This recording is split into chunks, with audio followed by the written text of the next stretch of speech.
केवल कांग्रेस पार्टी। वहीं एनआरसी के सवाल पर अमित शाह ने कहा कि एनआरसी पूरे देश में लागू होगा, असम में एक बार फिर से लागू किया जाएगा। असम एनआरसी के कमियों को दूर किया जाएगा, बंगाल में भी एनआरसी लागू होगा। शाह ने आगे कहा कि सरकार सिटीजन अमेंडमेंट बिल भी लाएगी। पहले भी शरणार्थियों के लिए ऐसा किया जा चुका है। धार्मिक प्रताड़ना के आधार पर देश में आए लोगों के लिए सिटीजन अमेंडमेंट बिल लाया जा रहा है।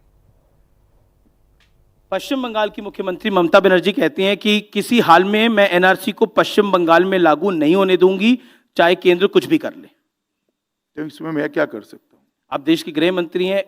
एनआरसी बंगाल में भी होगा।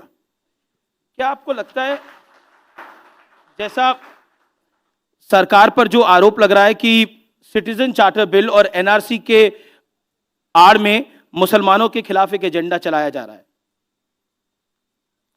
देखिए, जहां तक नेशनल रजिस्टर ऑफ सिटीजन्स का सवाल है, दुनिया में ऐसे कितने देश हैं अमीश भाई कि जहां पर सिटीजन का रजिस्टर नहीं है? शायद ही कोई देश होगा। कोई देश ऐसे नहीं चल सकता जो अपने सिटीजन्स का रजिस्टर नहीं बनाएगा। इसमें एंटी मुस्लिम क्या है? आपको डर नहीं लगता है? मुस्लिम को भी नहीं लगना चाहिए अगर वो भारतीय है तो। और जो भारतीय नहीं है वो सारे लोगों ने जाना भी चाहिए। मैं नहीं समझता इसमें किसी धर्म के खिलाफ की कोई बात है। अमित शाह ने कहा कि राम मंदिर बने, ये देश की जी जनता की इच्छा थी। कांग्रेस के चलते राम मंदिर रास्ते में रोड़ा अटका हुआ था, वरना मंदिर कब का बन गया होता। राम मंदिर को लेकर वास्तु स्थिति से जनता को रूबरू करवा रहा हूं। हम डंके की चोट पर कहते हैं कि हम भव्य राम मंदिर अयोध्या में बनाएंगे। राम जन्मभूमि का मंदिर का जो केस चल रहा था सुप्रीम कोर्ट के सामने, वो केस का विषय ऐसा था कि ये भूमि किसकी है जी, और इसका विवाद था। तो स्वाभाविक रूप से इसका निर्णय न्यायालय ने करना चाहिए।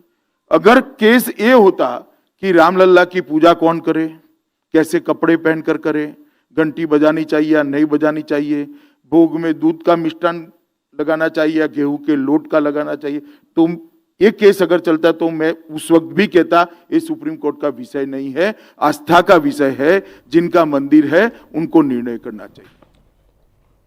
अमित शाह ने महाराष्ट्र में सियासी घटनाक्रम पर भी बयान दिया। उन्होंने कहा कि भाजपा ने शिवसेना से गठबंधन नहीं तोड़ा है और न ही कोई हॉर्स ट्रेडिंग की है। अमित शाह ने यह भी कहा कि कांग्रेस ने हॉर्स ट्रेडिंग नहीं की, बल्कि पूरा सबल ही साथ ले गए। जहां तक महाराष्ट्र का सवाल है, पूरे देश ने महाराष्ट्र में क्या हुआ वो देखा है। महाराष्ट्र के अंदर भारतीय जनता पार्टी और शिवसेना दोनों एक गठबंधन के हिस्से नाते चुनाव लड़े। जहां शिवसेना लड़ी वहां हम नहीं लड़े, जहां हम लड़े वहां शिवसेना नहीं लड़ी। चुनाव के बाद नतीजे आए, भारतीय जनता पार्टी को 105 सीटें आई, शिवसेना को 56 सीटें जी। और जीत का प्रतिशत भी देखे तो जो सीट हम लड़े थे उसमें से करीब 70% सीटें हम जीते, और शिवसेना जो सीटें लड़ी थी उसमें से 44% सीटें लड़ी।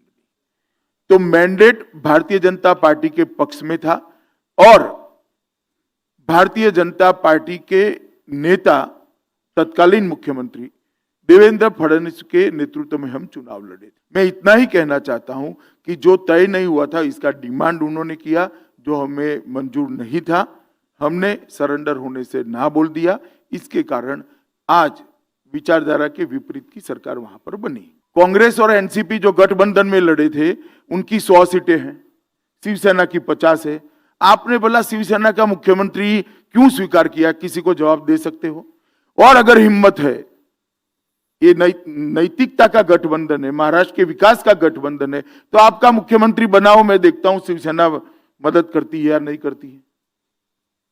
कोई कॉमन मिनिमम प्रोग्राम नहीं है, केवल और केवल सट्टा की भाग बटाई में ये टाइम गया है। और कोई कौन सा मंत्रालय मिलेगा, कितने मंत्रालय मिलेंगे, कौन मंत्री बनेगा, कौन मुख्यमंत्री बनेगा, कौन उप मुख्यमंत्री बनेगा, इसी में समय गया है।